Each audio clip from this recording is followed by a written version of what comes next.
Olá, bom dia a todos, todas, todes.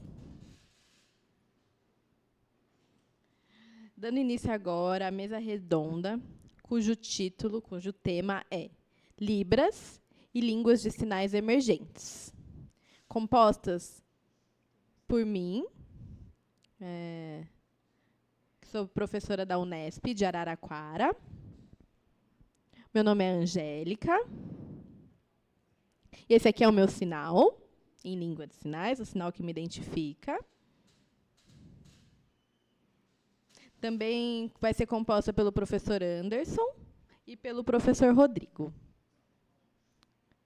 Bom, eu gostaria, então, de agradecer primeiramente pelo convite.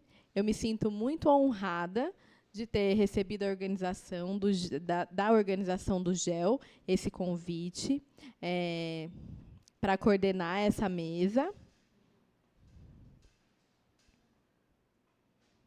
É importante destacar que essa mesa é um marco histórico no GEL, pois temos uma atividade apresentada em língua de sinais sobre o tema sobre língua de sinais e com um palestrante surdo, que é o professor Rodrigo. A história da linguística das línguas de sinais não é recente, mas, infelizmente, poucas pesquisas dessa área são incluídas nos eventos e nas disciplinas de linguística geral. Portanto,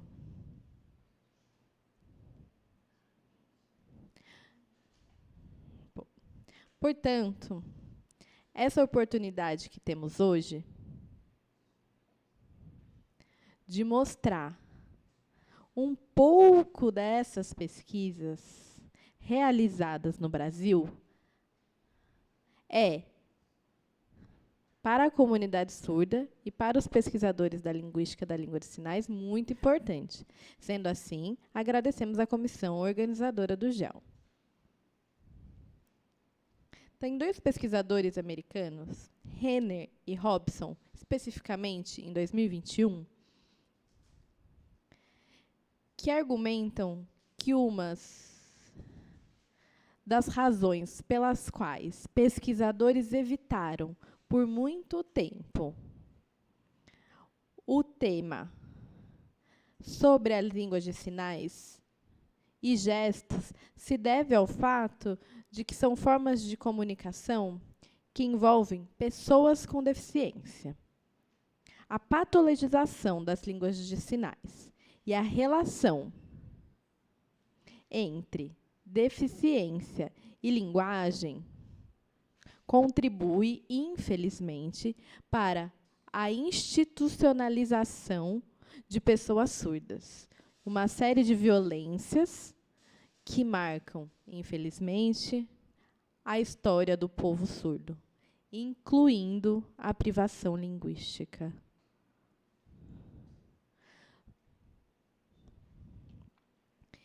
Hoje, em 2024, até agora, a gente tem crianças surdas sendo privadas de uma língua.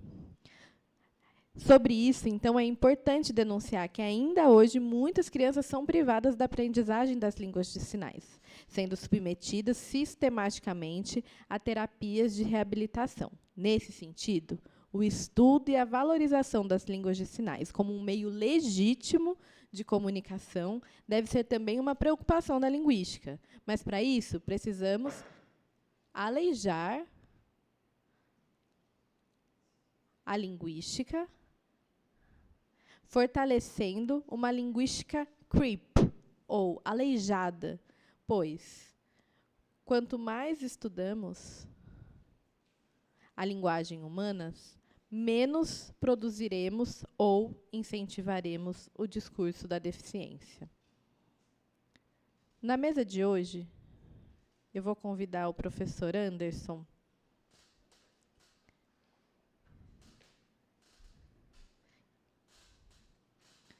Ele tem mestrado em Linguística pela Universidade Federal do Piauí e doutorado pela Unicamp, aqui pela Unicamp. E, atualmente, ele trabalha na Universidade Federal de Pernambuco. E, em seguida, nós vamos ouvir o professor Rodrigo, que possui bacharelado pela Universidade Luterana do Brasil, Letras Libras pela Universidade Federal de Santa Catarina, mestrado em Linguística pela Universidade Federal também de Santa Catarina e doutorado em Letras e Linguísticas pela Federal de Alagoas. Atualmente, é professor da Universidade Federal do Ceará. Agradeço, desde já, a presença dos professores que vão compor a mesa agora. Palmas, por favor.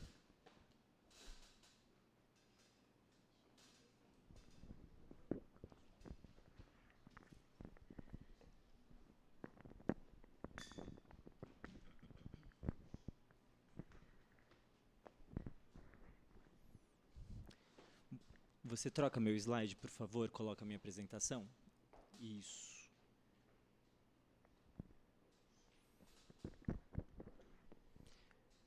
Angélica, eu tenho 35 minutos, é isso? Então tá bom, então eu vou aproveitá-los. Bom dia a todas as pessoas presentes. Conforme dito, eu sou o professor Anderson, eu sou conhecido na comunidade surda através dessa forma aqui, ó. Isso, esse é meu nome em língua de sinais.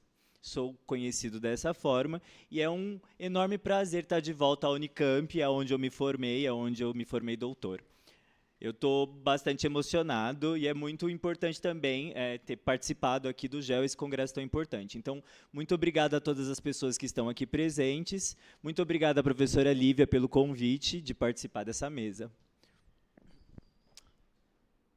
Então, eu vou dar início à minha apresentação, cujo o título é minha pesquisa relacionada às línguas de sinais emergentes.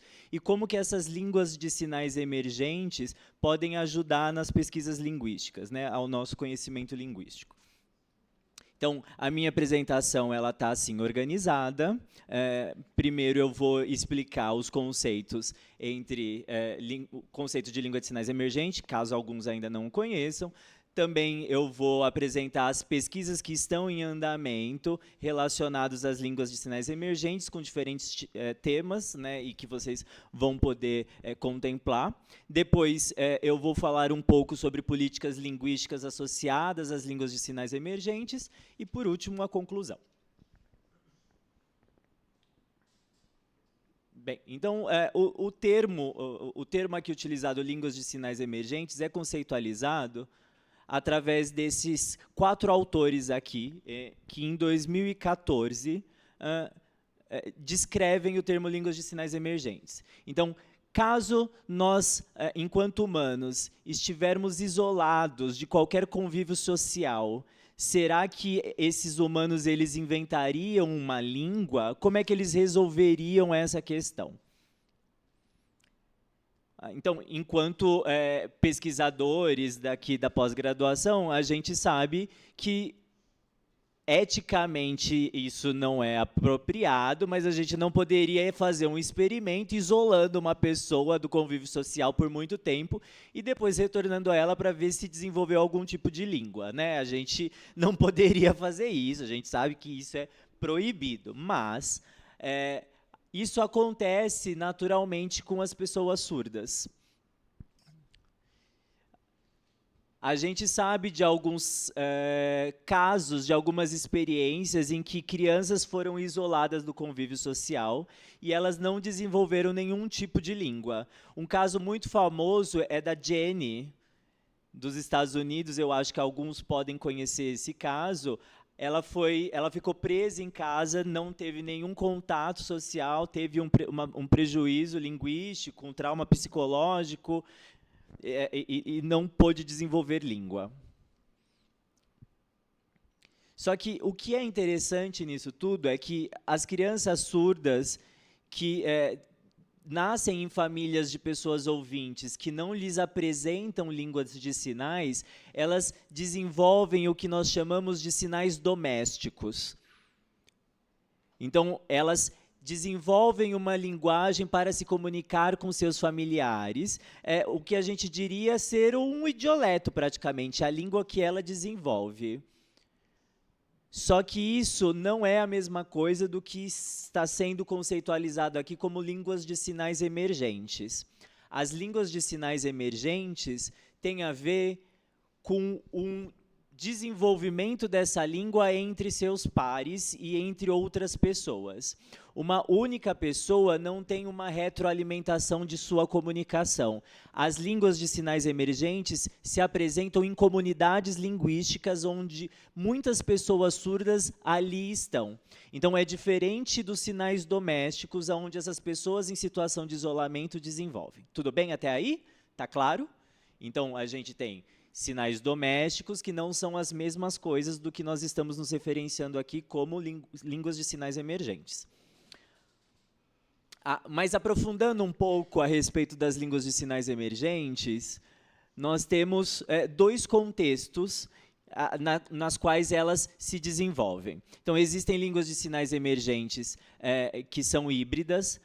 Por exemplo, em Nicarágua, nós tivemos o caso de que, por muito tempo, institucionalmente, governamentalmente, as escolas de surdos eram proibidas. Então, cada pessoa surda acabava por estar isolada em suas famílias, se utilizando de sinais domésticos. E quando se institucionalizou uma escola para que essas pessoas ali pudessem se escolarizar, elas trouxeram consigo esses sinais domésticos e ali se misturaram sinais domésticos de várias pessoas surdas, dando origem à língua de sinais nicaragüense.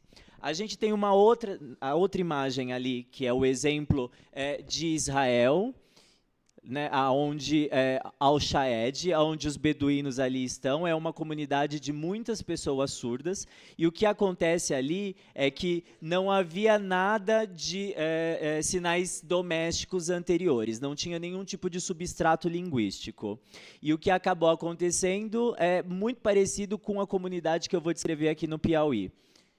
Então, a gente tem o que aconteceu na Nicarágua, que foi uma língua de sinais emergente misturada, e a gente tem uma língua de sinais que aconteceu espontaneamente, que emerge espontaneamente.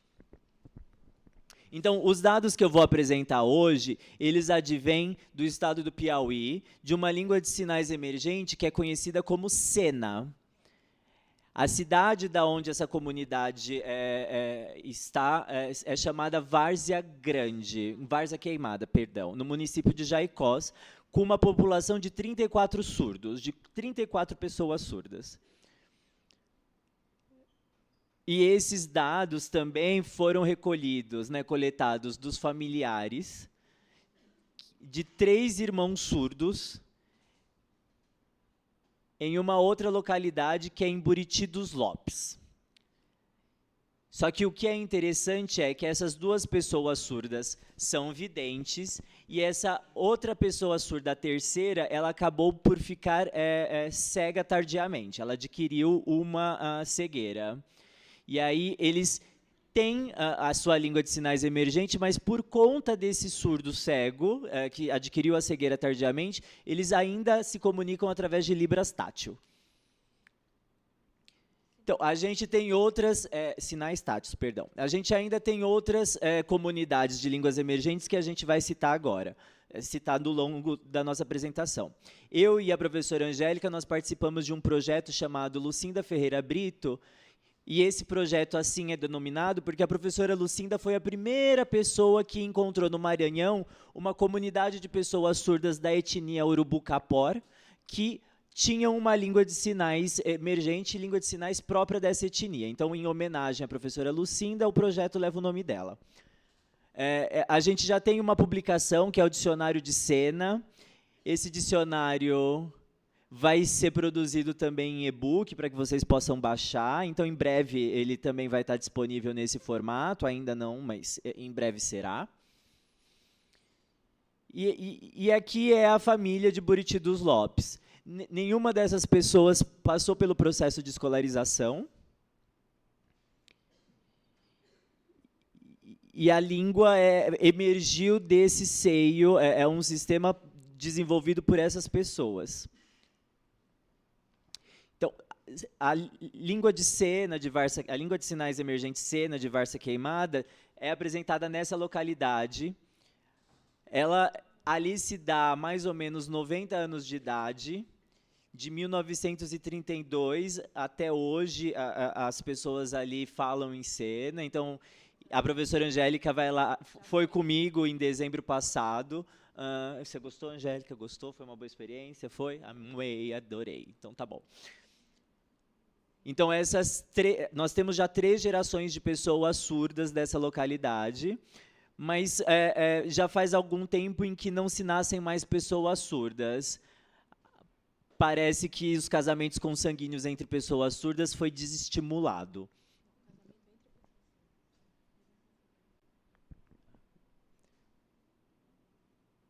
Então, esse daqui é um mapa onde mostra a localidade de Várzea Queimada, que fica a 450 quilômetros da capital teresina. No total, a gente tem uma população de 1.000 pessoas em Várzea Queimada, dentre elas 34 são surdas. Então, é um número bastante expressivo, né, se a gente pensar na porcentagem de pessoas surdas para essa população. Pode passar. O primeiro surdo a primeira pessoa surda nasceu em 1932, lá em Várzea Queimada. Em 20 anos, nenhuma outra pessoa surda tinha nascido em Várzea Queimada, e a segunda surda nasceu em 1952.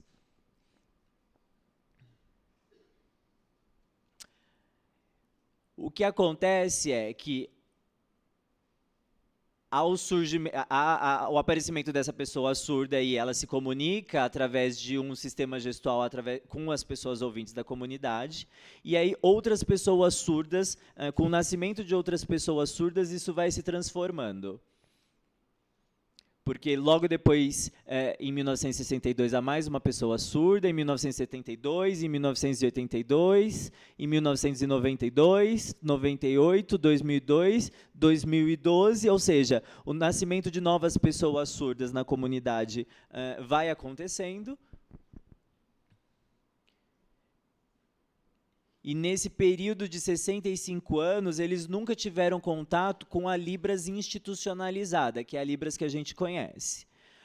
Foi depois desse período que uma freira foi até a cidade para ensinar algumas palavras básicas que eram utilizadas em língua de sinais brasileira, mas algo muito esporádico, algo muito simples, porque a gente ainda, essa história é importante para que a gente ainda entenda que essa comunidade permaneceu isolada por muito tempo.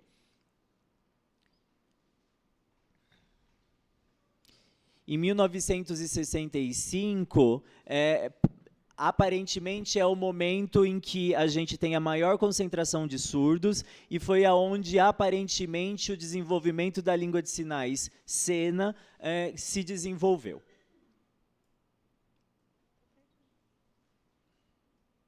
Tá? Então, passando essa visão geral dessa comunidade, eu vou falar um pouco de outras pesquisas em andamento. Então, uma delas é uma pesquisa realizada sobre pares mínimos em línguas de sinais emergentes. Já é sabido de vocês o conceito de pares mínimos, né? Os pares mínimos fonológicos são importantes porque palavras parecidas são diferenciadas apenas por um fonema, né? Vocês já sabem disso, sabem do conceito de pares mínimos, mas o que é interessante é que todas as línguas possuem pares mínimos, aparentemente, né? Todas as línguas possuem pares mínimos até onde a gente sabe. E as línguas de sinais emergentes, será que elas possuem pares mínimos? O que vocês acham? Que elas possuem ou não possuem?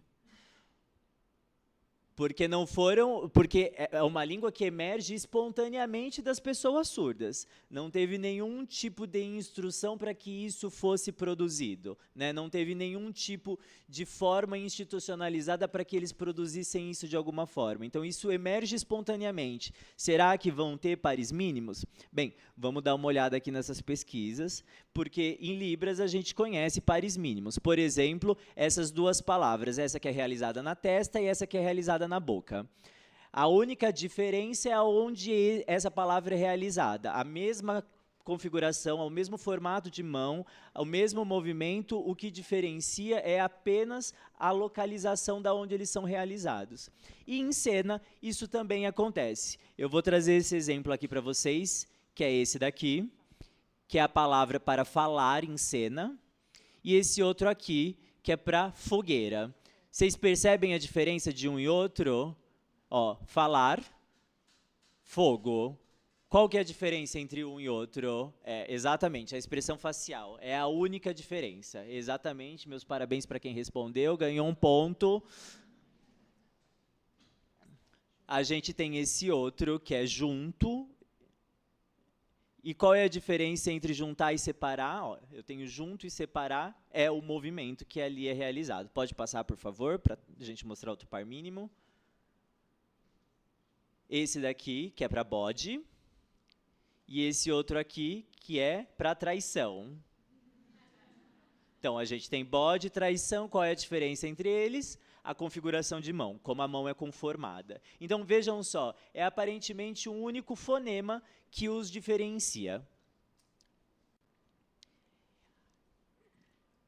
A outra família de surdos mencionada, que possuem 3 pessoas surdas, a gente também encontra pares mínimos. A gente tem essa palavra para faca e essa palavra aqui para carne. Qual que é a diferença entre os dois? O movimento, exatamente. Essa outra aqui é sobre... esse palavra aqui é sobre final de semana. Então, essa daqui é não estudar, que para eles significa sábado e domingo, final de semana, quando eles não têm aula, e tem esse outro para quando eles se formam. Então, são pares mínimos mais morfológicos do que fonológicos nesse caso, tá? Morfossintáticos. Tem essa palavra para aquele que foi batizado. E esse outro palavra para procissão. Então, veja só, eles utilizam os dois esse primeiro sinal, mas depois eles usam um diferente, mostrando um par mínimo morfossintático.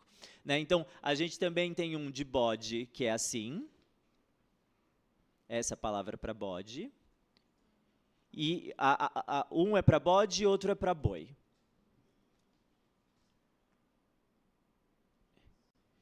E essa é a questão interessantíssima de que eles aproveitam parte de uma palavra para já poder criar outra palavra, né? Então, é uma produtividade que... Quem os ensinou isso, né? Então, aqui nessa tabela é uma porcentagem onde a parte fonológica é mantida. E isso é muito interessante de se notar, né? Essa criação de pares mínimos nessas línguas de sinais emergentes. Pode passar. Nós usamos esse modelo teórico do professor Botta, que é o respaldo teórico que nos ajudou nos nossos processos de pesquisas dessas línguas emergentes, para a gente entender a evolução da linguagem.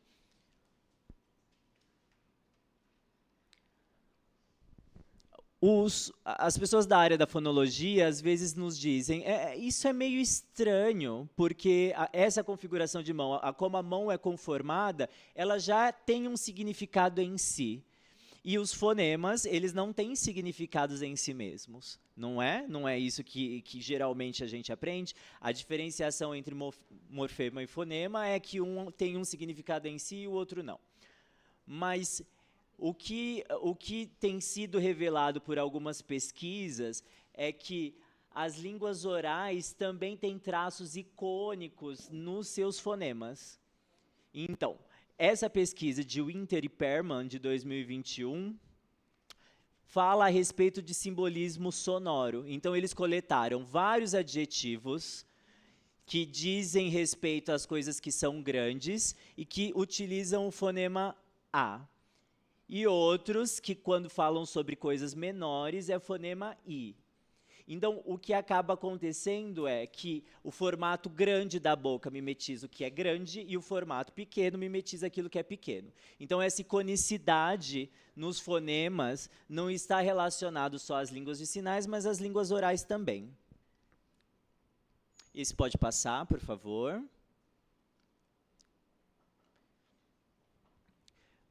Vocês conhecem o Rocket. Ele fala das características universais das línguas, e uma dessas características é a arbitrariedade.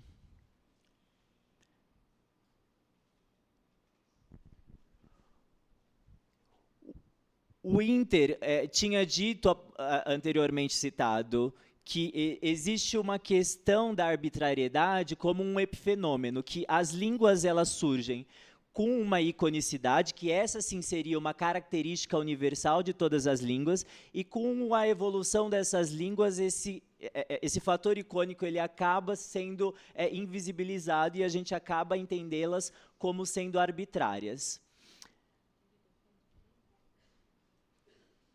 Mas essa é uma definição sobre as características da língua humana, lembrando em consideração que a iconicidade também deveria estar presente dentre esses fatores que fazem as línguas humanas serem universais.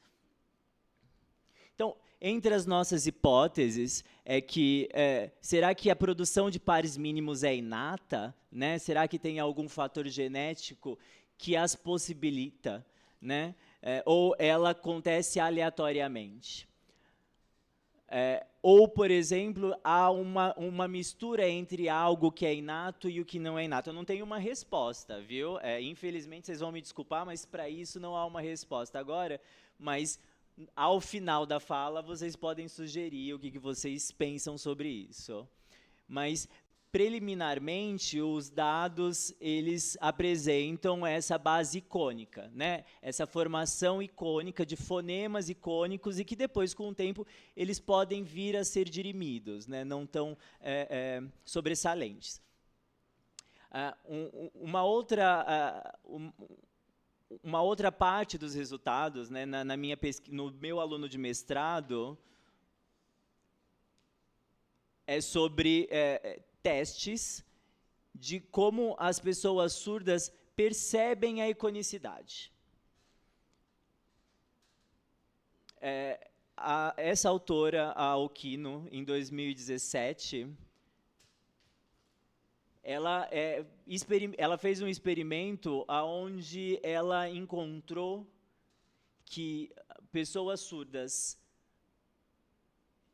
que veem um sinal, dando exemplo, uma pessoa que vê uma palavra na sua própria língua de sinais, uma pessoa surda que vê uma palavra sendo produzida na sua própria língua de sinais, ela precisa pontuar aquela palavra no nível de iconicidade para ela. Então, essa palavra é muito icônica, pouco icônica, razoável icônica, dentro de um contínuo. Então, esse experimento é exatamente para ver como que é a percepção dessas pessoas com relação à iconicidade dessas línguas. Então, a Okino ela fez um experimento de pessoas surdas que utilizam língua de sinais americana, vendo língua de sinais alemã. E vice-versa, né? Os surdos que utilizam língua de sinais alemã, olhando para as palavras da língua de sinais americana. E aí o que acontece? A nota mais alta sempre vai ser para a sua própria língua. Para a sua própria língua, eles sempre vão encontrar um alto nível de iconicidade. E aí, conversando com o meu aluno de mestrado, que é o Mendes Vers, que ainda está em andamento, caso a cena seja mais icônica, os surdos que virem cena, precisariam dar uma nota muito alta para a cena por conta da iconicidade aparente que é postulada, né? Que é essa iconicidade maior nas línguas de sinais emergentes. E aí, em Libras, eles iriam dar uma nota razoável para o nível de iconicidade, e para as outras línguas de sinais, isso nem seria aparente. Essa foi a nossa hipótese. Mas os dados que nós temos de pessoas surdas que utilizam língua de sinais brasileira ao virem Libras, eles pontuaram altamente o nível de iconicidade das palavras que foram mostradas, mas cena não. Cena ficou em segundo lugar. Então, se a cena fosse mais icônica, assim ela seria percebida, né? Mas o que acabou acontecendo é o contrário disso. Então, quando a gente fala sobre os pares mínimos das línguas de sinais emergentes serem mais icônicos, inclusive no seu aspecto fonológico, é muito provável que outras pessoas surdas não percebam essa iconicidade, porque essa iconicidade já faz parte do sistema linguístico, já faz parte da fonologia dessa língua. Tudo bem até aí? Acho isso um dado bem interessante a ser dito. Pode passar, pode passar. Eu ainda tenho tempo, Angélica?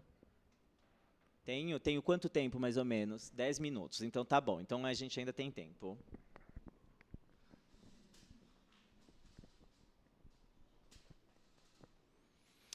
Então, agora eu vou mostrar para vocês algumas características linguísticas das línguas de sinais emergentes, algumas propriedades linguísticas, né, conforme Rocket postula. Então, esse quadro aqui é o quadro de Rocket das propriedades linguísticas, né? Então, significado, arbitrariedade, aquilo que é específico, filogenético, aquilo que vem da espécie, enfim, vocês já conhecem essas propriedades. E em cena, a gente tem muitos compostos. Então, vocês já sabem o que é composto, vocês tiveram aula de morfologia, né? O composto se dá com uma palavra base, né, ou o sinal base nas línguas de sinais, e aí a ele é adicionado mais um outro para que assim a gente emerja significado. Mas o que é interessante é que os surdos de cena inventaram isso sem que ninguém os ensinasse, né? Então, como é que esses compostos surgem, né, sem que ninguém os ensine? Então, tem essa palavra para aniversário, que é sopra, vela e bate palma. E essa outra palavra aqui para sol é só sopra e aponta. Então, lembra que a gente tinha dito que essa palavra aqui era fogo anteriormente? Então, fogo e bate palma, fogo e aponta para o céu. São dois compostos para duas palavras diferentes, aniversário e sol. Então, com o polegar para cima, a gente tem bom. A gente tem apontando para a orelha e fazendo bom, significa ouvinte, em língua de sinais de cena. E rosto bom é bonito. Esse daqui é a palavra que eu mais amo, é o composto que eu mais amo, porque, morfologicamente falando, ele funciona por aglutinação, é o processo morfológico aqui apresentado, porque ele perde alguns fonemas. Então, os sinais em isolado, sem ser por composto, são utilizados, produzidos com as duas mãos. Então, dormir dessa forma e depois dessa forma. Utilizando o composto por eles, pode passar, por favor? Significa amanhã. Então, dorme depois. Então, perde uma das mãos nesse processo morfológico, né? E o movimento continua o mesmo. A gente tem parecido em língua portuguesa também, onde a gente perde fonemas, não é? Nesse processo de aglutinação. Só que, lembrem-se, foram eles quem produziram isso. E isso é bastante interessante. Pode passar. As línguas de sinais emergentes, elas possuem também uma estrutura sintática bastante complexa. A gente já deu início a algumas análises com o meu grupo de pesquisa voltados à ordenação da sentença. E o que a gente acabou por encontrar são os mais diversos exemplos de sintagmas nominais, só que com mais de um nome, vejam só. Pode passar. Então, parece que não há uma ordenação, parece que ainda não há uma ordenação, já que é uma língua muito recente, né? Uma língua jovem. Então, a gente vê que a ordem ela não é fixa, mas a gente tem modificadores, como, por exemplo, adjetivos, numerais, classificadores, que, junto com o nome, fazem com que seja muito interessante entender que não há uma ordem fixa na produção das sentenças, só que sempre vão ser mais de um nome, né? Então, é uma sintaxe complexa, né? Agora, vocês se lembram que eu havia mencionado que tinha uma irmã surdo-cega daquela família de pessoas no Piauí? Um dos meus alunos pesquisa como que a gente consegue produzir, externalizar uma gramática em língua de sinais tátil, né? Como é que a gente consegue exprimir gramática dessa forma? Então, existe um modelo dos Estados Unidos, uma pesquisadora, perdão, Bernari, e ela pesquisa as pessoas surdo-cegas que utilizam língua de sinais americana, e aí ela mostra diferentes tipos de toque, né, no uso da SL tátil. E essa família, em Buriti, ela também utiliza toques distintos. Então, eu tenho toques assim rápidos, que é para poder me responder, né? Então, parece quase um pronome interrogativo. E aí? E aí? E aí? Você não vai me dizer? Você não vai me responder? Então, nós temos outros tipos de toque também. Então, veja só, para compreensão enquanto experiência humana, né? Enquanto uma produção de gramática, e é um estudo em andamento, tá? Que a gente ainda não tem muitos resultados para poder apresentar. E a minha última fala no dia de hoje, minha última parte nessa fala agora, lembrem-se de que em 1932 foi a primeira pessoa nascida, né, lá em Várzea Queimada. Naquele momento a gente não tinha nenhum tipo de registro, né, em vídeo. E aí, como é que a gente consegue resgatar, né, a origem da cena? Bem, a gente tem isso repassado, né, através geracionalmente. Então, a gente fez entrevistas com pessoas mais velhas, por volta dos seus 70 anos, 80 anos de idade. E essas pessoas foram as pessoas que viram esses surdos pequenos. Lembrem-se, em 1932, a primeira pessoa surda nascida. E aí a gente perguntava, como é que essa pessoa utilizava a língua de sinais? Ela usava alguma língua de sinais? Usava Libras? Ela falava, não, em 1932 não tinha nada aqui na região, era a única pessoa surda. Então, os relatos dessas pessoas da comunidade é como se nós coletássemos narrativas, né, sem nenhum tipo de influência, para que a gente pudesse testemunhar o surgimento dessa língua. Então, o que eles acabam por nos dizer nessas entrevistas é que essa surda gritava muito, esse primeiro surdo, perdão, gritava muito. E ele não utilizava nenhum tipo de comunicação através da língua de sinais. Ele queria comunicar-se com as pessoas ouvintes, mas o que ele fazia era através de alguma vocalização.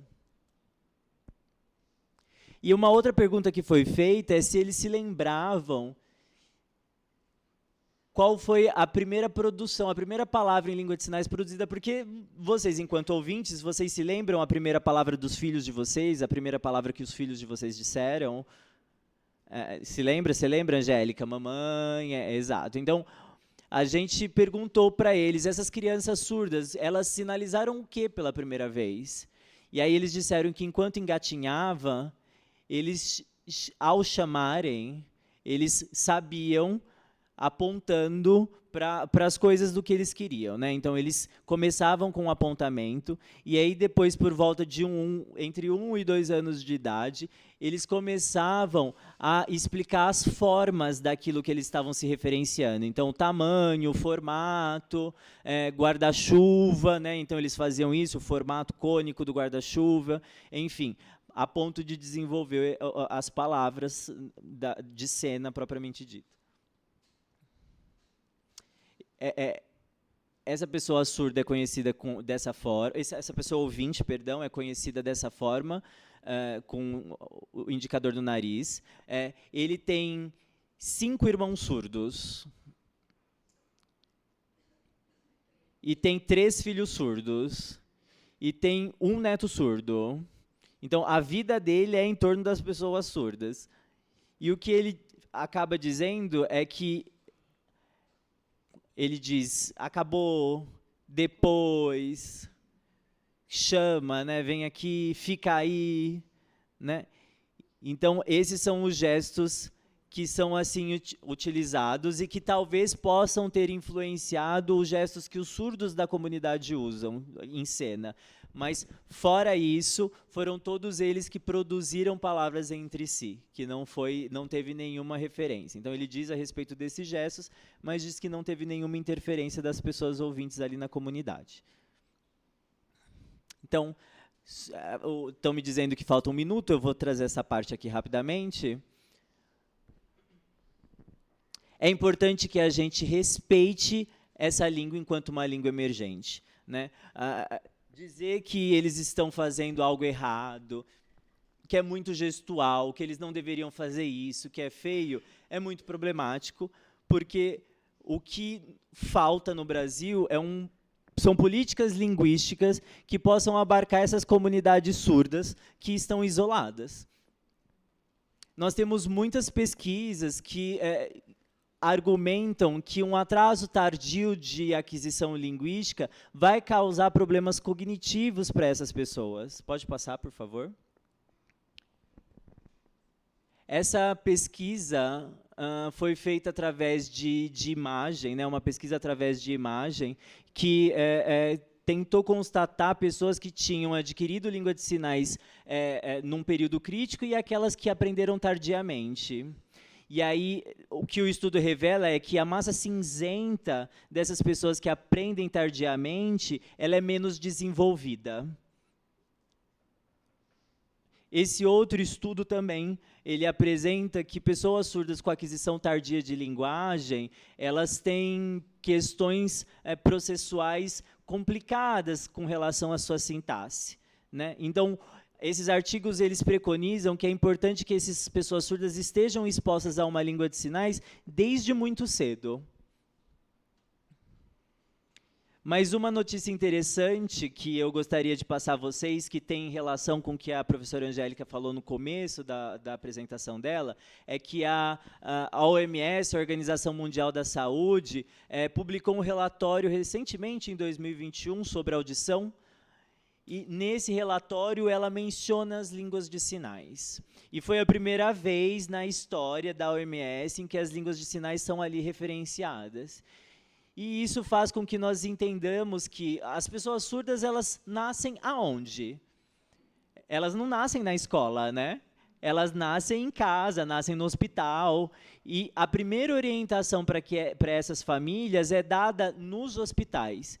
As pessoas, os médicos ainda, a classe médica ainda tem muito preconceito com relação às línguas de sinais. E essa publicação da OMS é extremamente importante para que se evite o atraso linguístico dessas pessoas.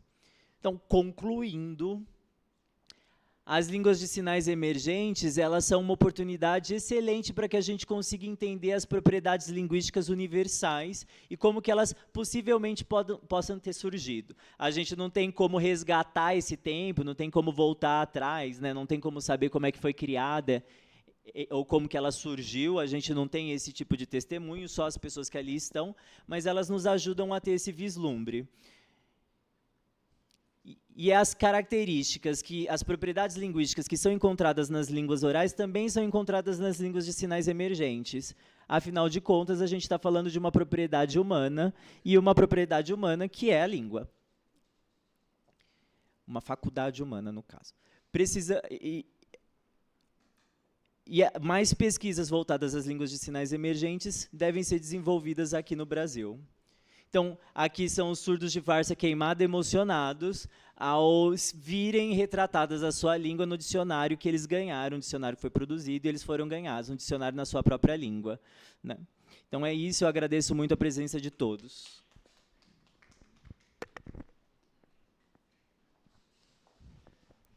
Muito obrigada, Anderson. É muito interessante as pesquisas que você nos apresenta. São temas também muito complexos e profundos. Espero que a gente tenha tempo ao final para a gente poder discutir, fazer perguntas e trocar ideias. Agora eu convido o professor Rodrigo. E ele vai falar sobre modalidades e categorizações, o processo de empréstimos linguísticos. Bom dia a todos os presentes, todas as presentes. Primeiro, queria agradecer a oportunidade, o convite do GEL, de estar aqui nessa ocasião especial. Assim, é um momento histórico, como a professora Angélica disse, a gente está participando de um seminário, de um grupo de estudos linguísticos, uma mesa sobre língua de sinais, conduzida em língua de sinais. Espero que seja o primeiro de muitos daqui para frente, porque a gente tem muita diversidade de pesquisa, falando sobre modalidades linguísticas, então, que falam sobre, porque a gente vê muitas vezes em congressos de linguísticas que vão tratar só da modalidade oral auditiva de línguas, mas a gente tem toda uma outra modalidade de língua que às vezes acabam sendo ignoradas. Então, espero que esse seja o primeiro de muitos. Agradeço demais a oportunidade de estar aqui, na pessoa principalmente da professora Lívia, né? Representante aí de toda a organização do GEL. Então, muito obrigada. É um prazer estar aqui hoje conversando com vocês. Eu vou me apresentar rapidamente. O meu nome é Rodrigo Nogueira Machado. Eu sou de Fortaleza, na Universidade Federal do Ceará, e vou apresentar aqui hoje uma pesquisa que eu faço sobre o processo de empréstimos linguísticos, pensando em modalidades e categorizações. Então, como é que essas línguas que estão constantemente em contato, né? O Anderson estava falando aqui para a gente agora dos processos da cena, da língua de sinais cena, e de como ela emerge naturalmente do contato e da necessidade de comunicação entre pessoas surdas que convivem, né? Não há um processo educacional formalizado para que essa língua emergisse, surgisse. Ela vai continuar. É interessante a gente continuar acompanhando como essa língua se desenvolve, porque ela nos conta muito de processos linguísticos de uma forma geral, né? De línguas humanas. Então, que vai se modificando quando entra em contato com outras línguas, deixa de ser isolado. Então, pensando agora na Libras, língua de sinais brasileira, que é diferente, né, da CN, é interessante a gente entender como é que que nem todas as línguas de sinais são super parecidas, a gente tem uma diversidade grande e que tem a ver com o contato, que comunidade que usa essa língua, o que a língua vai incorporando no seu processo e colocando no seu sistema de uso. Então, eu vou aproveitar hoje para apresentar a minha pesquisa de doutorado, né, uma parte da minha tese, onde eu fui pesquisar as influências, empréstimos linguísticos que é possível a gente encontrar na língua de sinais brasileira, Libras. Então, rapidamente, uma contextualização. A gente sabe que, no mundo, temos 8 bilhões de pessoas, se a gente for considerar a população mundial. E, pensando em línguas orais, sinalizadas, emergentes, a gente tem em torno de 6.000, 7.000 línguas. Há línguas que estão em processos de extinção, há línguas que estão em processos de surgimento, mas mais ou menos aí ao redor de entre 6 e 7.000. Então, nesses bancos de dados aí que a gente tem de línguas de sinais pelo mundo, né? De línguas pelo mundo, perdão. E em questão de línguas de sinais, a gente tem por volta de 200. Existem mais, possivelmente, mas é o que a gente tem registrado, que a gente tem corpos coletados, por exemplo, em torno de 200. E Silva, em 2021, faz uma coleta de 21 línguas de sinais, entre elas línguas de sinais emergentes, sinais caseiros, mas, de uma forma geral, 21 aqui no Brasil. Aqui a gente tem registrada aí de acordo com Silva. Então, a gente não é um país monolíngue nem pensando na modalidade sinalizada de línguas, né? A gente viu que o Anderson estava falando, então, onde há humanos que precisam se comunicar, línguas emergem. Isso é um dado linguístico que a gente tem muito claro. Então, só que a gente falta, é claro, por exemplo, de um ponto de vista oficial, a gente tem o reconhecimento, através da legislação, da Libras, mas ela não é a única língua de sinais sendo utilizada em território nacional. Então, do ponto de vista da sociolinguística, eu vou também pensar em contatos linguísticos e empréstimos linguísticos, que foi minha pesquisa do mestrado e que eu aprofundei e dei continuidade na minha tese, quando estava escrevendo, pesquisando o doutorado. Então, eu levo em consideração, eu assumo que há diversidade linguística, e aí eu vou focar, primeiro, né, queria deixar claro o que eu estou entendendo por modalidades linguísticas. Então, existem várias formas de comunicação. Existem, por exemplo, línguas orais auditivas, que têm uma modalidade escrita, normalmente, associadas a ela. Existem línguas sinalizadas. Então, há diferentes modalidades, e eu quero entender como é que essas diferentes modalidades e formas de comunicação influenciam a Libras. Como é que influencia na morfologia, na sintaxe, na comunicação. Então, eu fui olhar para vários níveis linguísticos. Aqui, o que eu vou apresentar para vocês de forma mais específica é o nível lexical, então, empréstimos que dão conta desse nível linguístico, mas isso não quer dizer que seja a única possibilidade de empréstimos linguísticos. Então, o objetivo geral é a organização e a identificação das modalidades linguísticas e como é que elas influenciam e categorizar, então, que tipos de empréstimo e que tipos de influências elas exercem na Libras. Eu comecei a coletar especificamente, fui fazendo essa coleta, depois da coleta, a categorização, a descrição. Primeiro a descrição, para depois poder categorizar, e aí, então, propor uma classificação de modalidades linguísticas, uma classificação geral. Porque existem muitas modalidades linguísticas. E aí eu queria deixar claro, por exemplo, este empréstimo, esse fenômeno advém desta modalidade linguística específica. Isso vai ficar mais claro conforme a gente segue. Então, meus problemas de pesquisas eram entender como os empréstimos linguísticos na Libras se organizam e se classificam, pensando, então, tendo em vista as modalidades linguísticas. Eu precisei fazer esses recortes para poder fazer uma pesquisa. Então, existem níveis fonéticos, fonológicos, sintático, pragmático. E aí, usando, há muitas possibilidades de coleta de corpos e de material. Então, o estudo tinha a intenção de entender como diferentes modalidades influenciam, né, e criam empréstimos na Libras. Então, pensando do ponto... Então, como que a gente incorpora, depois desse empréstimo, como é que ele é incorporado ao léxico da Libras? O contato principal, então, eu diria que a língua de sinais, a Libras, tem contato aqui no Brasil, é o português. Porque, desde uma pessoa surda nasce, ela está em contato, ela está imersa num mundo que usa essa língua como principal meio de comunicação. E aí existem empréstimos, talvez vocês se perguntem, de uma língua oral para a língua de sinais, como isso se daria? Então, aqui a gente vai ver com mais detalhes como é que esse contato e esses empréstimos acontecem, mesmo considerando que são línguas de modalidades diferentes, né?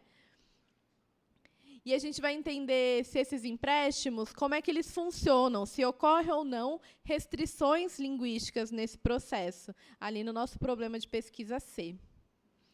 Então, uma vez que esses empréstimos aconteceram, eu quero entender se eles são incorporados de forma original, então integralmente, ou não, que tipos de adaptações são feitas nesse processo de empréstimo, perceber se há restrições, se há limites, entender e quantificar como esses empréstimos ocorrem. Então, esse era o objetivo principal, né? Eu estava dizendo até aqui para vocês. Pensando, então, a partir de Prentari e Paden, uma publicação de 2001, eles vão falar que há vocabulário natural e há então, léxico nativo e um léxico não nativo. Então, por exemplo, na minha pesquisa, a gente encontra esses 3 tipos, né, de léxico um tipo de léxico não nativo e 2 tipos de léxicos nativos. Então, tem a ver com influências de fora, que vêm de fora da língua, do sistema da língua, e como é que isso é incorporado no léxico. Então, ali no número 2, léxico nativo não núcleo. Então, pensando na Libras, tem a ver com o que vem sendo chamado de classificadores, que são elementos que há aproximação, elementos mais icônicos que para categorizar e expressar ideias em língua de sinais. Então, às vezes, não são sinais canônicos, dicionarizados, mas que dão conta de classificar, organizar em forma, conteúdo, textura. Isso não faz parte de forma aprofundada da minha pesquisa, mas é importante a gente ter isso em mente para entender os processos de empréstimo e como é que se dão as adaptações desse processo, como é que isso se torna nativizado. Então, como é que acontece a nativização?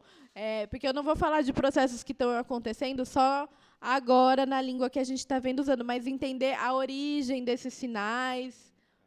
Por exemplo, a gente tem um sinal que é nunca, a ideia de nunca. Esse é o sinal que a gente usa atualmente, com a mão em N, mexendo para cima e para baixo. Mas é um empréstimo linguístico que vem da soletração em português e com o processo, né, com o desenvolvimento da língua, ele foi incorporado e lexicografado, né, então, incorporado na língua assim. Então, pensando em contatos linguísticos, empréstimos linguísticos, também em modalidade, eu trago aqui minhas principais referências, e as que estão ali em vermelho são as referências que tratam especificamente de línguas sinalizadas. Então, pego, por exemplo, em 2021, tem um estudo muito específico de como a articulação bucal acompanha a sinalização dos sinais manuais. Então, é uma pesquisa que dá conta desse fator bem específico. Farias Nascimento, esse é o sinal, também Cordeiro, em 2009, pesquisam especificamente como a modalidade escrita influencia a Libras, e Machado, que sou eu, a minha pesquisa de mestrado, eu fui entender influências de línguas de sinais estrangeiras na Libras, então a ASL, língua de sinais francesa, língua de sinais internacional, como é que a gente encontra, como é que esses empréstimos chegam na Libras,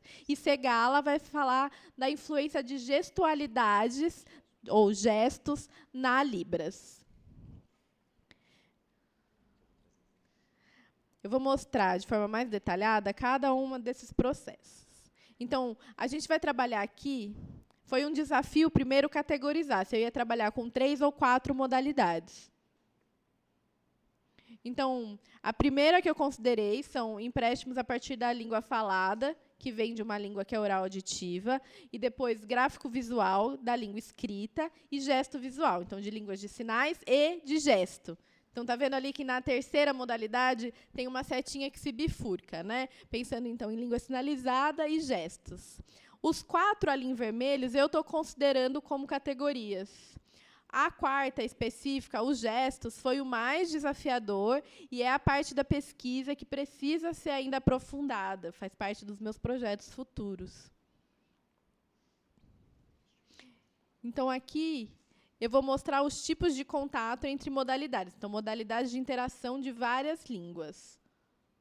escrita e escrita, ou falada e falada, quando está na mesma modalidade, né? Então, intramodalidade, contato unimodal, ou contato bimodal ou multimodal. Quando a gente está falando, então, pensando naquelas 4 categorias que eu apresentei anteriormente, quando elas estão em contato, sinalizada, falada, sinalizada, escrita, e assim por diante. E a gente vai perceber que na Libras o contato multimodal ou bimodal é frequente. Então, rapidamente, eu queria contar para vocês um pouquinho da metodologia do meu trabalho.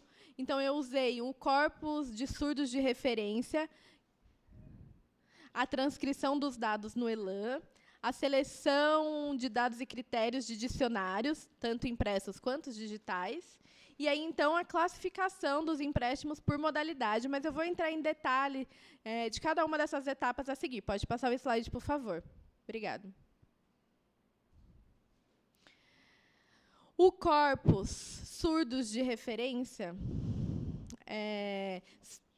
então, tem uma perspectiva sociolinguística, foi criado em 2018, na verdade, ele foi gravado em 2017, publicado em 2018 pela Universidade Federal de Santa Catarina, e ela coletou, né, então filmou, fez registros em vídeos de surdos, líderes e referências da comunidade surda do Brasil todo, então, das 5 regiões. No total, a gente tem 35 surdos que sinalizam, então, que a gente tem vídeos disponíveis. Eu usei, principalmente, dessas 12 pessoas, homens e mulheres, todos adultos, todos os participantes, né, que todos os componentes desse corpo são pessoas adultas. E aí, eu vou assistindo os vídeos que estão selecionados, faço anotações no ELAN. Então, no total, foram 28.642 sinais, em 5 horas e 41 minutos de sinalização. Então, foi tudo isso que foi assistido e analisado. As pessoas estão ali conversando de forma natural, né, espontânea. E aí isso é registrado em vídeo, essa conversa espontânea entre surdos. E eles estão falando, de uma forma geral, de termos cotidianos, da vida, da escola, de estudos, de trabalho. Então, é um corpus que já está pronto, que já está coletado, e como está disponível, eu me vali dele para poder realizar a minha pesquisa. Inclusive, quem tiver interesse, é um corpus disponibilizado de forma gratuita para acesso e pesquisa. Então, escolhido esse corpus, né, selecionado esses corpos e quais vídeos eu iria utilizar, eu fiz anotações no ELAN. Ainda não estava pensando nas influências, estava mais anotando de forma o léxico ali utilizado.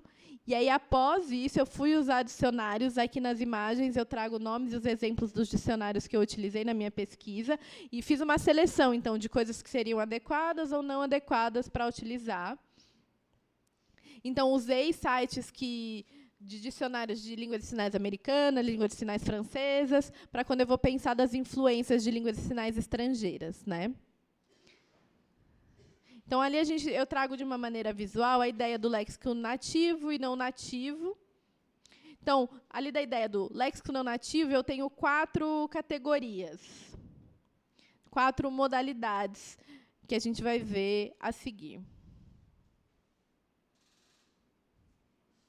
A modalidade de língua falada, modalidade de língua escrita, modalidade de língua sinalizada e gestos. Ok? No total da minha tese, então, aqui eu já estou falando, a gente teve 3.141, e os itens lexicais selecionados para entrar na tese foram 159. Gestos, a gente pode ver que a gente tem 324, mas tem um asterístico, porque não são, provavelmente, só 324, mas é um desafio encontrar eles na sinalização e fazer essa classificação entre gesto ou elemento linguístico. Tem alguns que são mais claros do que outros, tem alguns que já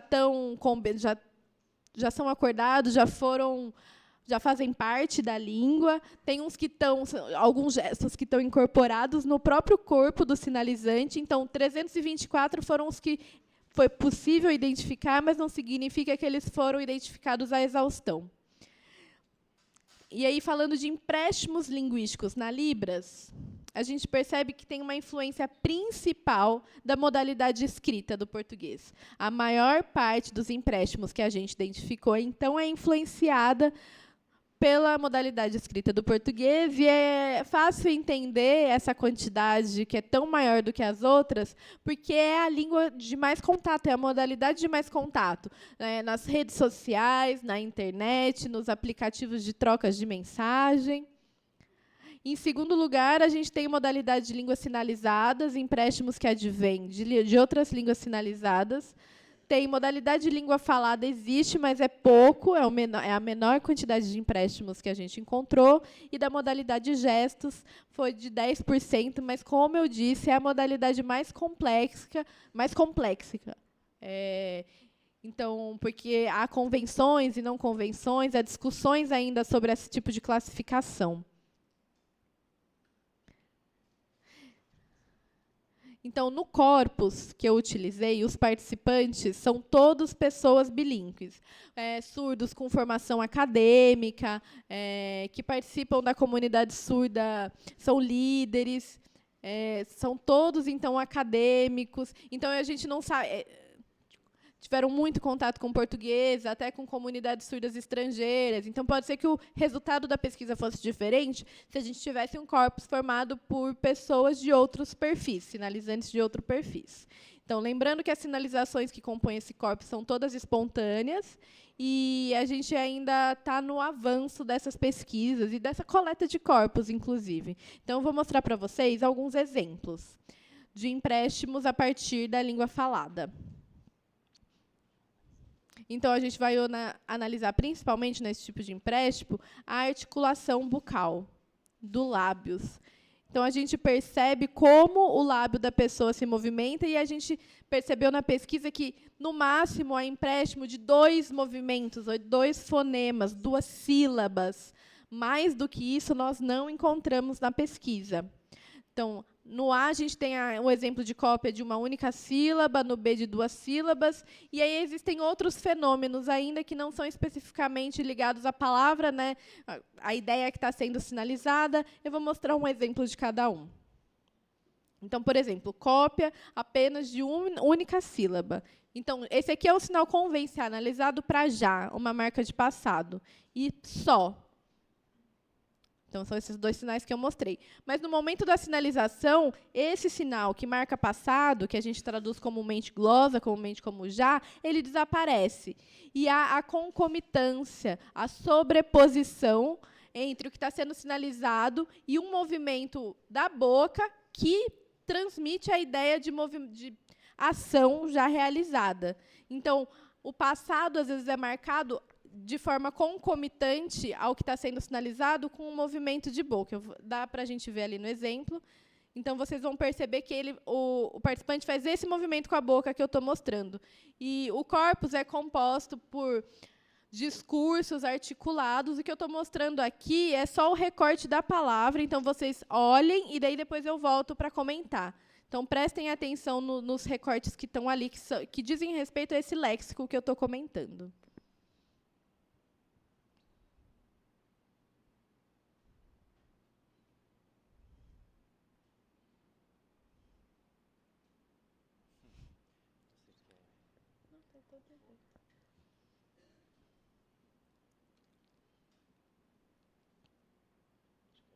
Ele falou que não era para falar.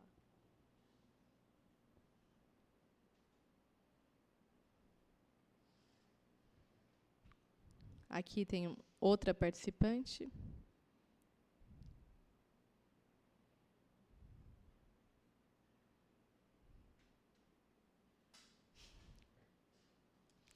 Então, nos 2 participantes, a gente vê o uso sobreposto, que ele faz já, enquanto ele está fazendo o ano, sinalizando 2002, de 2002 a 2004, e ele faz com a boca já. Pessoas surdas sinalizam de forma espontânea, assim, de forma sobreposta. Então, por exemplo, casa, a gente faz desse jeito, porque eu estou glosando os sinais que o professor Rodrigo está fazendo com umas traduções mais tradicionais para o português.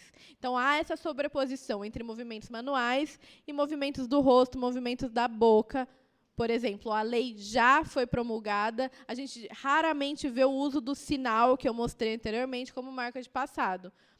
Então, junto com o sinal de pronto, de finalizado, há a incorporação, a concomitância do movimento da boca em já, mostrando essa ideia de já realizado, já acontecido. Agora, vamos ver alguns exemplos do só. Prestem atenção novamente na boca dos participantes.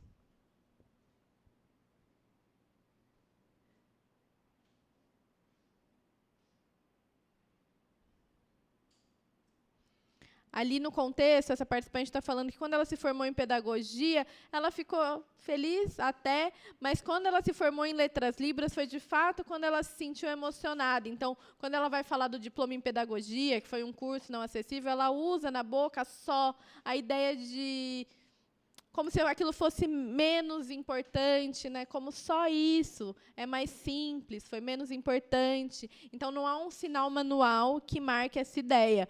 Está marcado nesse empréstimo que vem do só, que se inspira, então, na língua falada, no português. Pode ir para o próximo slide, por favor. Aqui a gente também tem exemplos da modalidade de empréstimo de língua falada, de uma única sílaba. Então, esse sinal que eu mostrei com a mão é o mais canônico para mas a gente vai ver aqui como ele é incorporado nos exemplos. Olha a boca.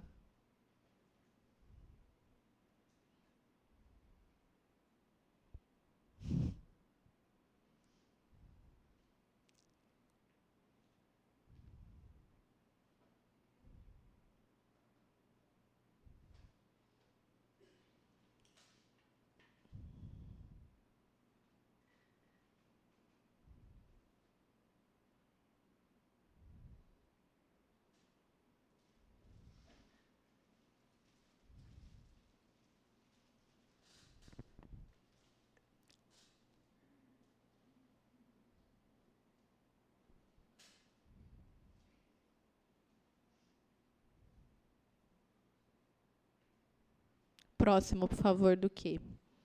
Esse aqui é o sinal canônico para quê? E aí você vê esse movimento que eu mostrei com a boca, como um biquinho, como ele é incorporado nas sinalizações espontâneas.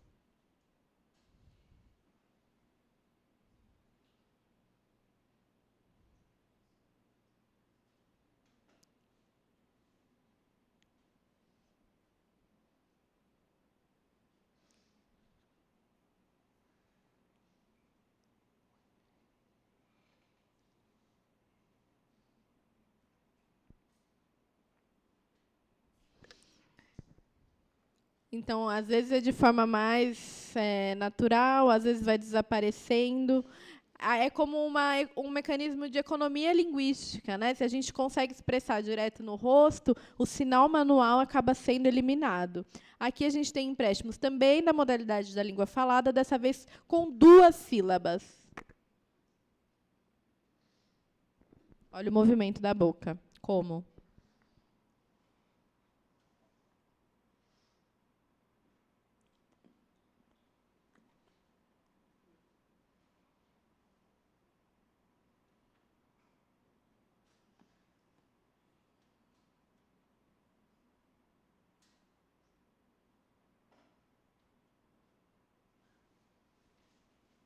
Próximo, onde. Esse aqui é o sinal canônico de onde. Veja como isso é incorporado por movimentos da boca.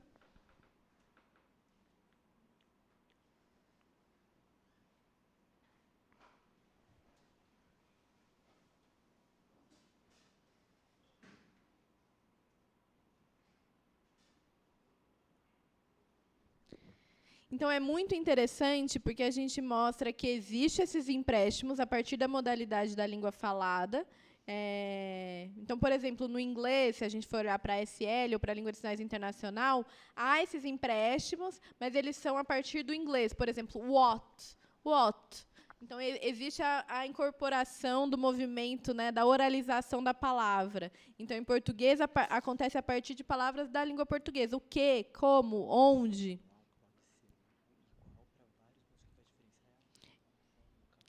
Às vezes, o que diferencia o significado, ou vai dar um contexto, apesar da ação manual ser a mesma, é o que está sendo realizado com a boca. Então, aqui, Vamos passar para a modalidade de língua escrita, né? A pesquisa, então, na nossa pesquisa, que dá conta da Libras, são empréstimos principalmente da língua portuguesa escrita. Então, há essa soletração pragmática, que a gente vai chamar de soletração pragmática, que acontece de forma natural, em comunicações espontâneas, né? Tem uma soletração completa, quando limpa, né? Muito clara. Existe soletração com omissão, a depender do contexto. Quando a palavra é muito longa, por exemplo, substantivo ou subjetividade, existe um sinal convencionalizado para expressar essa ideia. A gente soletra muito mais rápido, omitindo letras, contando com contexto, né, para o entendimento, e existe soletração de modo irregular, onde a gente faz de forma muito rapidamente, a depender de quem está se comunicando, ou a gente começa só o começo da palavra, o nosso interlocutor demonstra que já entendeu, e essa soletração é interrompida, por exemplo. Existe outra categoria que eu vou chamar de soletração lexicalizada, que são soletrações que já estão incorporadas no léxico da língua, que são uma ou duas letras, por exemplo, então, às vezes, o verbo é incorporado como a letra E acentuada, ou, que é ou ar, o sinal de ar é AR, mas está lexicalizado, né? A gente não para e não vai soletrar no lugar onde normalmente se soletra. Agora, o que a gente percebe é que essa soletração lexicalizada ela acontece até, no máximo, 6 letras. Mais do que isso, a gente tem só a inicialização. Então, tem um movimento, sinais, soletrações lexicalizadas, elas têm um movimento, que é diferente das soletrações pragmáticas, que acontecem num lugar específico, né, num campo de visão. Então, mar, ou ilha, ou rica, tem um movimento, tem intensidade. Esse tipo de soletração lexicalizada, o que a pesquisa mostra é que há esse tipo de fenômeno com palavras de, no máximo, 6 letras. Que utiliza o espaço, utiliza o movimento, qual o motivo, por exemplo. Então, até 6 letras. Mais do que isso, a gente não encontrou. Mais do que 6 letras, há, então, o processo de inicialização, que é uma abreviação, usando uma mão. Então, a gente sinaliza, soletra palavras de forma encurtada, né, abreviada. Volta um pouquinho, por favor. Então, eles usam muito a inicialização com uma letra só. Então, por exemplo, importante, o sinal de importante é assim. Então, a palavra em português começa com a letra I, a gente usa a configuração em Libras na letra I, mas é um sinal, né? Não há mais elementos de soletração além da letra inicial. Há também o processo de calque. Por exemplo, papo, bate-papo. É um empréstimo que tem a ver com o português. A gente fala a expressão em português, bate-papo, ou bater papo. Em língua de sinais, acontece assim. E parece que não tem muito sentido, porque a gente nem usa a voz para se comunicar, no caso, né? Não faz muito sentido do ponto de vista da nossa experiência física, mas tem a ver com esse empréstimo cultural aí de contato com a língua portuguesa, por isso um calque.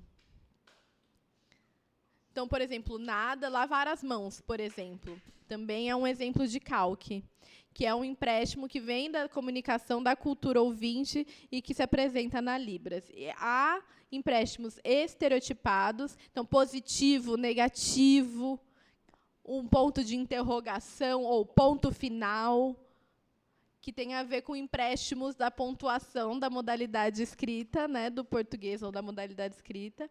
Há empréstimos cruzados. No corpus, eu não encontrei, mas há documentação de tipos de empréstimo cruzados.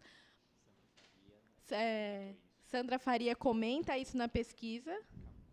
Por exemplo, o carro Corsa faz um sinal de coça, porque Corsa lembra a ideia, a palavra, né? Então, visualmente, se a gente lê Corsa e coça, são muito parecidos. Então, por isso que a gente chama de cruzados. Peru, por exemplo. Então, o Peru, país, e Peru, animal, em língua de sinais, também tem o mesmo sinal, baseado em como essa ideia é expressa na língua oral, então é o que a gente chama de empréstimo cruzado, e há a composição de sinais com datilologia. Pode passar, por favor, porque eu já falei desse. Então, mudando agora para a terceira modalidade, Empréstimos a partir de outras línguas sinalizadas, a ASL, língua de sinais francesa. Esse aqui, por exemplo, que é um empréstimo da língua de sinais francesa, que é o sinal que a gente usa para tese. A maior parte dos empréstimos, a gente nota, é de nomes de lugares, por exemplo. Então, a Universidade Gallaudet, nos Estados Unidos, que é uma universidade que a primeira língua é a língua de sinais americana. Então, os sinais próprios, eles são utilizados aqui. A gente não cria sinais novos para substantivos próprios de uma forma geral. Então, Paris, por exemplo, o sinal que a gente usa aqui é o mesmo sinal que os surdos parisienses usam para se referir à própria cidade, em língua de sinais francesa. Então, e há variações também de empréstimos, então há empréstimos regionais. Então, por exemplo, no Ceará, em Fortaleza, a gente fala feliz. E agora a gente está usando mais esse, está diminuindo. Esse feliz, que é inicializado com a letra F, é utilizado mais em outras partes, então há esses empréstimos também regionais. O curso de Letras Libras, que é produzido na UFSC, né, mas soletravam, por exemplo, aluno, e aí, com o tempo, a gente começou a usar esse sinal que eu mostrei, que é como de pessoas, e atualmente usa-se bastante aluno com A no braço, atividade, por exemplo, disciplina. Antes a gente fazia os sinais iniciais de cada disciplina, matemática, história. Hoje a gente já usa um sinal mais convencionalizado, então há esses processos em andamento também de empréstimos regionais. E, por fim, o que eu disse que foi a modalidade de empréstimo mais desafiadora, que são gestos culturais. Então, Kenton, o autor de um texto de 2014, se eu não me engano, ele fala, de uma forma geral, de gestos humanos, e, com base na pesquisa desse autor, foi que eu comecei a fazer as identificações no corpus que eu tinha selecionado. Eu trago aqui 3 exemplos. Então, há gestos deíticos, que dizem, em contexto, apontações de contextualização, né? Ele que estava ali, aqui, logo ali. Ou gestos emblemáticos, louco, joia, telefone, depois, e gestos referenciais, que são o que a gente pode chamar, talvez, de gestos icônicos. Então, embalar um bebê, por exemplo. Mas essa modalidade de gestos não diz respeito a uma comunidade ouvinte ou surda, mas a humanos, gestos que são usados de forma geral e que são incorporados a Libras, ao sistema da língua, né? Então, por exemplo, louco. Se eu fizer isso aqui, todo mundo vai entender do que eu estou falando. E daí, na Libras, a gente usa também, foi lexicalizado, foi incorporado à língua. Pode ir para o próximo, por favor. Então, é interessante, por exemplo, o sinal de como. Existem muitas formas de utilizar e de expressar essa ideia. A soletração, a assim, com as mãos, a assim. Então, é muito como. Como assim? Como que você chegou aqui, por exemplo? Ou, essa é outra possibilidade. Então, há vários, para a mesma ideia, a dependendo do contexto, há várias formas diferentes, manifestações diferentes desse empréstimo. Aqui eu tenho uma tabela que dá conta de tudo isso que eu falei de forma mais detalhada e organizada. E aí, pensando nas considerações finais, uma discussão final, não é uma pesquisa que está encerrada, eu não estou tomando isso como verdade absoluta. Como eu disse, é uma pesquisa que tem possíveis desdobramentos importantes.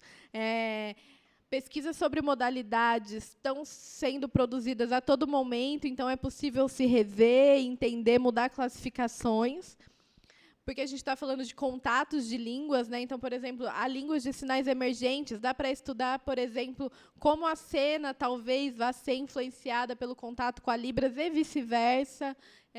Como é que é esse processo de lexicalização? Então, dá para perceber esse processo. É muito curioso, se a gente olhar para as línguas de sinais emergentes, é interessante poder presenciar, testemunhar, documentar esses processos.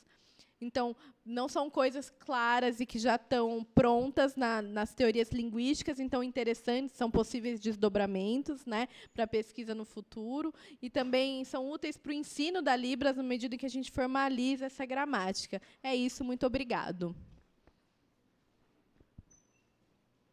fico aqui, como a gente segue. Água.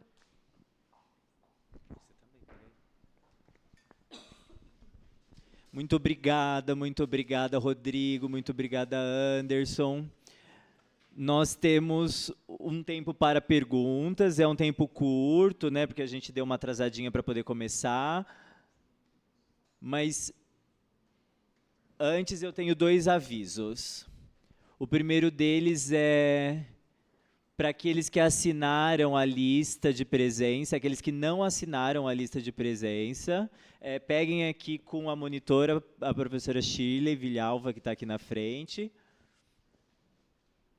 E o outro aviso, você é quem vai dar, meu bem?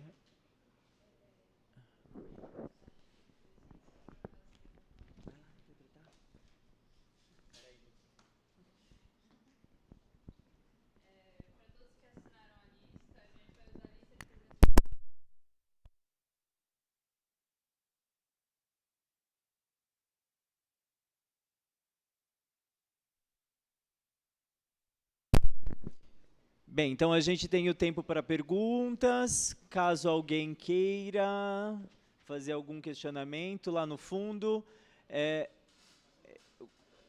você vai fazer a pergunta em português. Então pega aqui o microfone.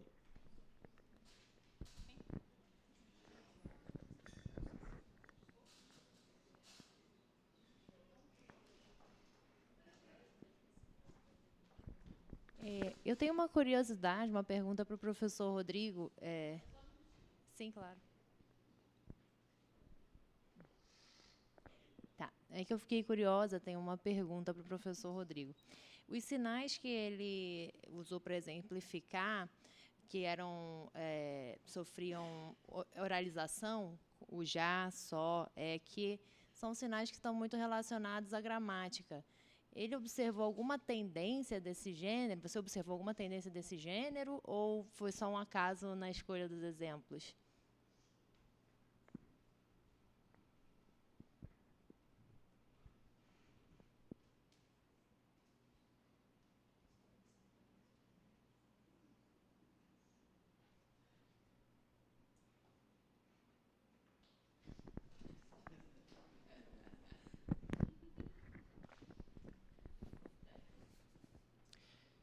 Então, na minha pesquisa, eu não tinha pensado, na verdade, nessas articulações, né, bucais, porque a gente sempre deixava essa parte das articulações bucais de lado, porque a gente sempre olhava para as ações manuais dos surdos. Mas agora a gente ficava numa dúvida, prestando atenção naquilo que foi feito, né, produzido pelos surdos com ação bucal, e a gente caracteriza isso como gramatical mesmo, como, às vezes, é uma única sentença, né, a gente utiliza isso. Então, eles acontecem, inclusive, concomitantemente, a ação bucal com a ação manual. Então, por exemplo, essa lei já foi promulgada, isso acontece concomitantemente. Então, é um aspecto sintático que aparece não só no gênero, mas aparece em várias produções, né? Então, essa articulação bucal, né, essa articulação bucal, ela se dá junto com também as ações manuais, aquilo que é sinalizado manualmente. Então, mas não que mais pesquisas devem ser feitas para poder descrever isso, né, para poder falar sobre os gêneros também, se isso se dá em outros.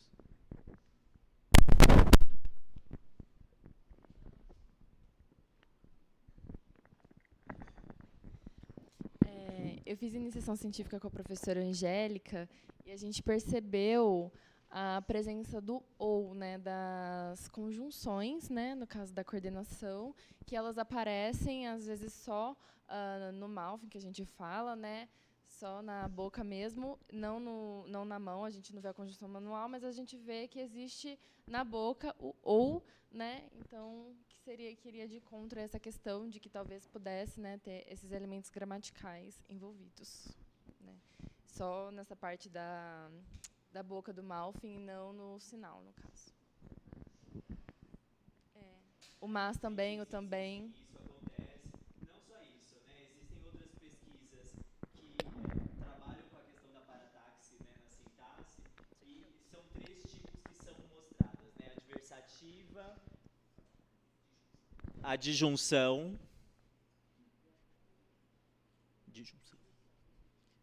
E a terceira, conjunção, exato. Então, isso normalmente acaba acontecendo quando a gente está fazendo coordenações de frases, né? Então, a adversativa, a conjuntiva, enfim, todas elas, por muitas vezes, né, tem marcadores de uma troca de frase ou outra, né, de sentença ou outra. Então, tem alguns estudos que mostram que essas conjunções elas acabam não sendo feitas manualmente, mas elas são feitas bucalmente pelas pessoas surdas, né? Então, o mas, o ou, né? Você vai na escola ou você vai ficar em casa, né? Às vezes eu não uso um ou manualmente, mas eu vou fazer esse ou bucalmente, né? Para poder mostrar entre as duas sentenças que eu estou destacando. Isso é interessante porque na conjunção mas tem um empréstimo também aí do português, só que também gestual, né? Então tem esse gesto parado, né, que é um mas que acaba sendo produzido. Tem mais algumas perguntas? Alguém tem mais perguntas a fazer?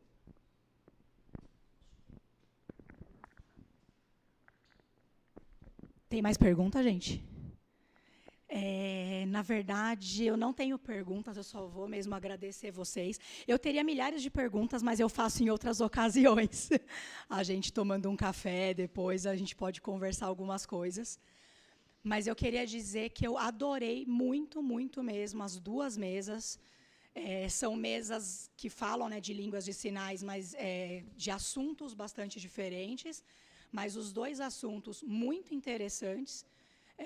Acho que essa mesa é muito importante, vocês destacaram a importância dela no começo, eu queria reforçar isso.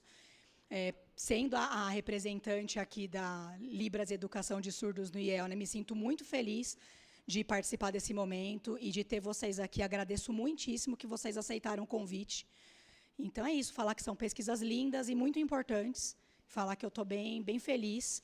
Eu e a Lívia estamos aqui bem felizes de ter assistido essa mesa de vocês. Tá? Muito obrigada. E é isso, gente. A gente...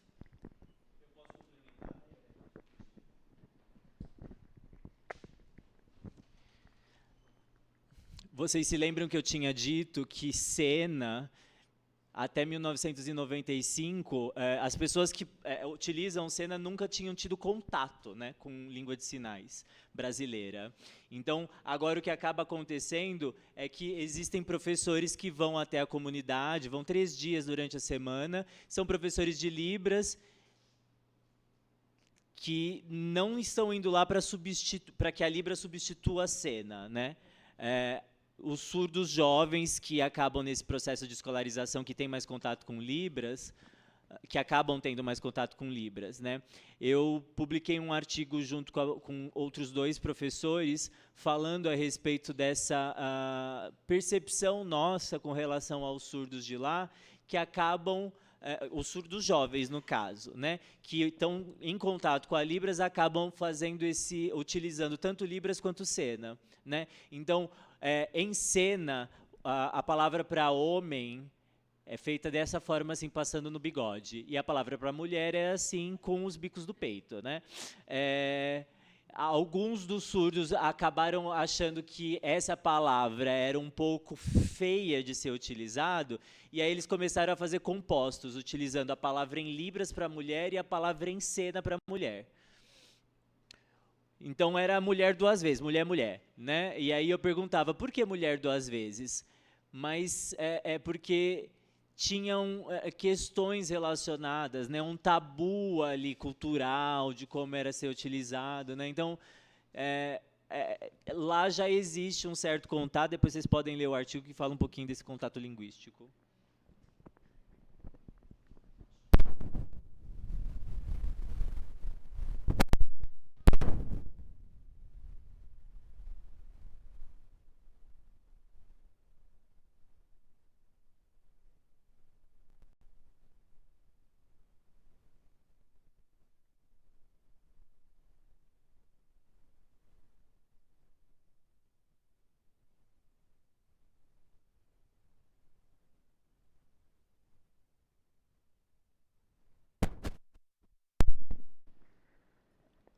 Antes da Libras, O que você fez aqui? Antes da Libras no Maranhão.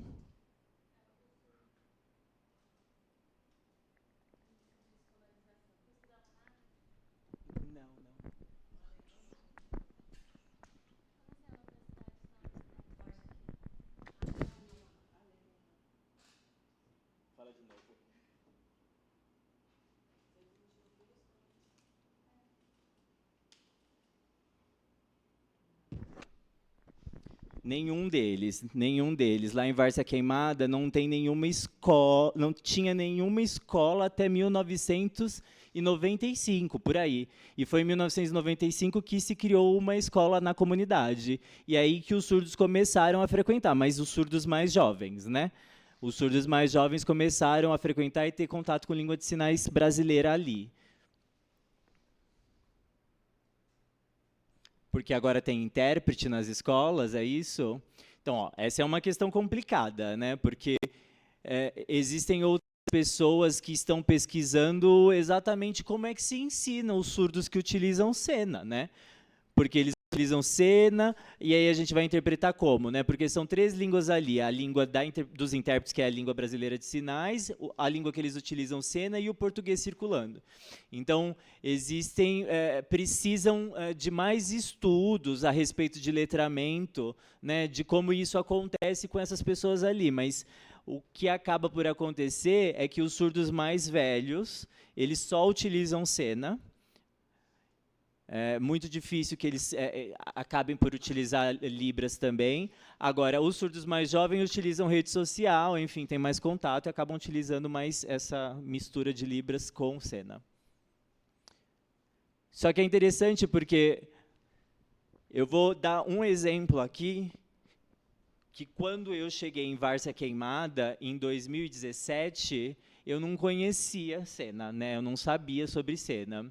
E aí, para o meu grupo, eu falei, ninguém vai usar Libras aqui, tá? Ninguém vai usar Libras, a gente vai usar só uma gestualidade para a gente poder aprender cena.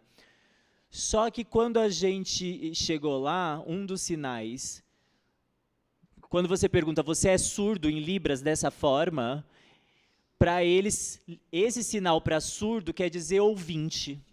Então, eu ouço e falo, que é o contrário do que a gente usa aqui. Então, você perguntava se a pessoa era surda e ele dizia que não. Então, é um falso cognato, né? Agora, em Libras, mãe a gente faz dessa forma, beijando o dorso da mão, e lá isso é namorar. Aí eu perguntava, ela é sua mãe? E aí ele falava, não.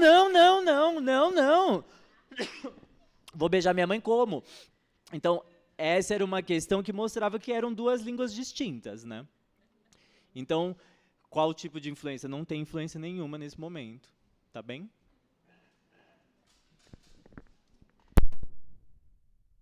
Então, eu agradeço muito aos 2 pela apresentação, pela palestra importantíssima que vocês deram hoje. E eu quero também agradecer novamente a Lívia pela organização do GEL e também pelo nosso convite para formar essa mesa. E quero agradecer a todas as pessoas presentes que ficaram até agora, tá certo? Muito obrigada. Ah, tem o sorteio. E agradecendo os intérpretes também.